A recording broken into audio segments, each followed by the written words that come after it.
Impact, impact, impact. That's the biggest thing that I take from this conversation with Jeff Dobyns. Initially starting out as a really young guy and trying to develop a vision for himself as a financial planner and investment advisor. And then as we've heard over the course of his career, how that has grown and magnified into a magnificent purpose, the purpose of building not only one of the finest investment firms in the world, but also the focus that he and his associates all have on giving back and helping others, which is so great. A couple of things that really stick out with me. One is the word coachable. Jeff's early experiences working with the CPA firm and then also watching his father in his family-owned lawyer business, he said business owners often struggle with succession planning. They often struggle with transition. And he saw that actually happen and realized that it is going to put a ceiling on people's growth. And so he learned a couple of things from that. First of all, as quickly as possible, share responsibility, share opportunity in order to grow. And second, when you make a commitment, expectations are established, stick to that commitment because that's what gains loyalty and trust. And those are things that really made a big difference with him. His whole focus when he got started was to keep the purpose in mind. And the purpose was to help everybody achieve that sense of financial security and achieve their goals in life with that regard. So he worked on getting the best solutions for his clients, which then led to referrals and then outside sources that became his partners in getting those referrals. I was a little bit surprised because even though I have been an observer of what Jeff has done, how quickly he began to add associates. He said that he added his first one in about 4 months' time, and he did that because it was in the plan. In other words, their plan was to grow and to scale. And so he brought on somebody arguably before he was perhaps ready to, but because he had made a commitment to grow the business early, it was the vision to do that. The observation that he picked up from his old sales manager, Craig Soder, was right. If you wait 3 years to really begin scaling, then when you look way down the road in the timeline, 20 to 30 years from now, all the benefits of those people early on won't be there yet. It's going to cost you those 3 years of tremendous growth and production later on. So he had a plan to grow, and he followed the plan and took the vision to do that. Jeff is expert at the mentorship process, having somebody follow him. As he put it, they were just in my pocket day after day after day, watching 60 to 100 client interactions. At the same time, he would coach in between those interactions and give people that knowledge and information. He removed his ego from the process. And instead of being fearful that people would try to steal his ideas or go start their own deal, he figured out that the future is in mentoring, it's in sharing, and that was going to attract and appeal to the very, very best people. It was pretty amazing to hear that he continues to lead the organization in personal production, one of the top producers, in fact, in the industry worldwide. And his answer to that was he learned from following another book salesman, it's not magic, it's mental blocks. It's the lack of belief that we can actually do that. And that he has been willing to share and invest in the growth, thinking long-term in investing and remembering what his strengths are. It takes a very humble business leader to say, I realized really early, I'm not good at management, but I'm really good at leadership. And then bringing other people in that were good at management and being willing to share with them is so important. He has dealt with a number of problems that we didn't go into in this particular broadcast. But he said when you have a 40 and a 50 and a 60-year vision, it helps you keep a steady hand on the wheel. To me, it's a bit like going through a difficult stretch of highway.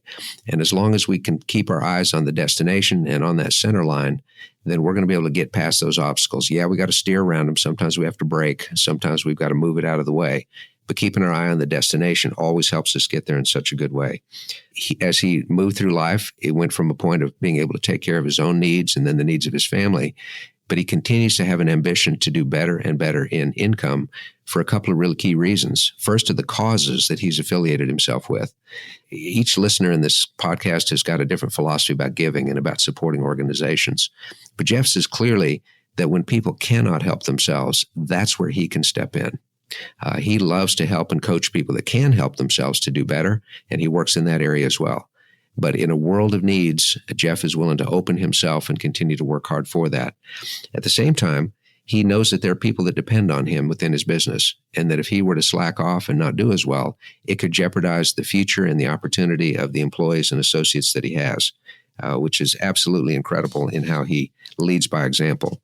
He said, the more we gain, the more we can give. To those to whom much has been given, much is expected. They drive themselves. He is a competitive person by nature. So if one of his associates were begin to close in on him in production, because he knows it, they show the scoreboard at every meeting. I know Jeff, and he would work doubly hard to make sure that everybody else can compete for the number 2 spot. And the real key that he thinks about is over and over, one of his affirmations, it's not about me. It's not about me. It's about the vision. It's about the purpose. So that sense of purpose and principle always comes back to Jeff. None of it was about privilege. He always gives the credit to other people, but it's principles, it's purpose, it's effort that all made this happen for him. When he hit a point where he had to realize that being Superman was not going to help the business, and it was not going to help his family, and in the long run was not going to help himself, then he sought external advice. A theme of everything Jeff said is the importance of coaching, having somebody that can share ideas that we can't see for ourselves because we're just too close to it, somebody that can help hold accountable for moving in those areas. And that as he worked from success to significance, and then in the process, it gave him the license and the freedom because of that desire to have the balance to empower others and to be willing to share authority and to give up what you might call power. And power sharing is not easy for highly productive individuals, but Jeff is somebody that's been able to do that. In terms of how to really develop and get past issues and growth in our own businesses, he says, remember, part of the leader's job is to work on the business, not just in the business. And it will run us if we don't do that. So step back and reflect. What are the things that need to change? Where are we? What's happening? And when we make time for those reflections, really, really good things happen. I'm really moved by this. Jeff clearly is guided by purpose and vision. He repeats it over and over, whether it's a little sign on his desk, whether it's an affirmation in his head, whether it's the information that he listens to. It's all about purpose and vision. It reminds me of a quote by Helen Keller, who once said, "I am only one, but I am one. And the good that one can do, I intend to do." And Jeff has done that in brilliant, brilliant ways. And because of that, that purpose and vision makes the difference. He also said that he worked the plan. There were setbacks, there were difficulties. They didn't always hit the numbers that they had put out, but it was about growth, not about one individual succeeding. And so they worked the plan and they put that in place.